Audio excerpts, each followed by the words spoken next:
Hey guys, welcome back to my channel. তো আজকে চলে এসেছি একটু অন্যরকম ভিডিও নিয়ে। আজকে আমরা চলে গিয়েছিলাম একটা বান্ধবীদের বাড়িতে পিকনিকের জন্য। তো পিকনিকটা ছিল কিন্তু রাত্রেবেলা, তার জন্য করে আমরা বিকালের দিকে বেরিয়ে গিয়েছিলাম। একটা বান্ধবীর জন্য অপেক্ষা করছিলাম, তার জন্য করে অনেক দিন পরে আমরা ছজন আবার একসাথে হয়েছিলাম।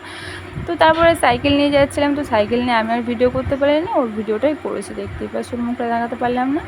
তো তারপর সাইকেল চালাচ্ছি, তারপর আমরা চলে গিয়েছিলাম বান্ধবীদের বাড়িতে। তো সাইকেলটা নিয়ে ভিতরে যাওয়ার জন্য একটু প্রবলেম হচ্ছিলো, তার জন্য করে বান্ধবীর মুখটা দেখাতে পারলাম না। যাই হোক, পরে দেখিয়ে দিচ্ছি। তো সেই বান্ধবী আমাদের জন্য লেবুর জল করে রেখেছিলো, প্রচণ্ড গরম পড়েছিল তাই। তো সেখানে আর একজন চলে এসেছিলো। তারপরে আমরা আবার সাইকেল নিয়ে বেরিয়ে গেছি বিরিয়ানি কেনার জন্য। সেই বিখ্যাত জয়নগরের 60 টাকার বিরিয়ানি। তো এখান থেকে আমরা বিরিয়ানি নিয়েছিলাম, আর এই বেছে দাঁড়িয়ে আছে গরমে ঘেমে নিয়ে একাকার হয়ে গেছে। আর কেন জানি না আবার আমার ভিডিও করছে, জানি না কারণটা কি। তারপরে বিরিয়ানি কিনে নিয়ে আমরা চলে এসেছিলাম মাংসর দোকানে। মাংসটা নিচ্ছিলাম, দেখতেই পাচ্ছ। সেখান থেকে মাংসটা নিয়ে আবার আমরা সাইকেল চালাতে শুরু করে দিয়েছি, অন্ধকার ছিল রাস্তা।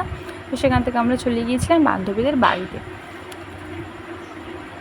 তো একাই সাইকেলটা চালাচ্ছিল বেচারি, ওর দিকে একটু ক্যামেরাটা ঘুরে নিলাম। তারপরে চলে এসেছি বান্ধবীদের বাড়িতে। ওর মুখটা শুধু দেখবে হি করছিলো, খুব আনন্দ পেয়েছে আর কি।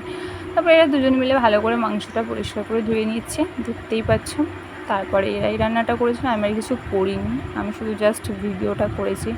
বেশ ভালো টেস্টি হয়েছিল। তো ওই 60 টাকার বিরিয়ানির সঙ্গে তো ডিম ছিল না, তো আলাদা করে ডিম নিয়ে সিদ্ধ করে ছাড়িয়ে নিতে হয়েছে। তো মোটামুটি তরকারিটা রেডি হয়ে গেছিলো। তো আমাদের এখানে হালকা বৃষ্টি হচ্ছিলো, আমাদের এখানে সামান্য বৃষ্টি পড়লে বৃষ্টির সময় তো কারেন্ট থাকে না। তারপরে বৃষ্টির মধ্যে আমরা ছাতা মাথায় দিয়ে একটু দোকানের দিকে চলে গেছিলাম কয়েকটা জিনিস কেনার জন্য। অন্ধকারে ফটো তুলে নিয়েছি আমরা সবাই, দেখতেই পাচ্ছি আমরা 4 জন ছিলাম।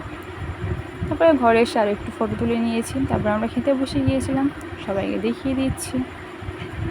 তারপরে খাওয়া দাওয়া সেরে নিয়ে আমরা একটু রিলস বানাচ্ছি। রিলস না বানালে হয়? আমরা কয়েকটা বন্ধু, কয়েক না অনেক দিন পরে আমরা একসঙ্গে হয়েছি। তারপরে পরের দিন সকালবেলা ঘুরতে গিয়ে আমরা সব একসঙ্গে ফটো তুলে নিয়েছি। তো তারপরে বাড়ি চলে এসেছিলাম আমরা। তো ভিডিওটা ছিল কিন্তু এই পর্যন্ত। ভালো লাগলে লাইক, শেয়ার, কমেন্ট আর চ্যানেলটি সাবস্ক্রাইব করে দিও। টাটা।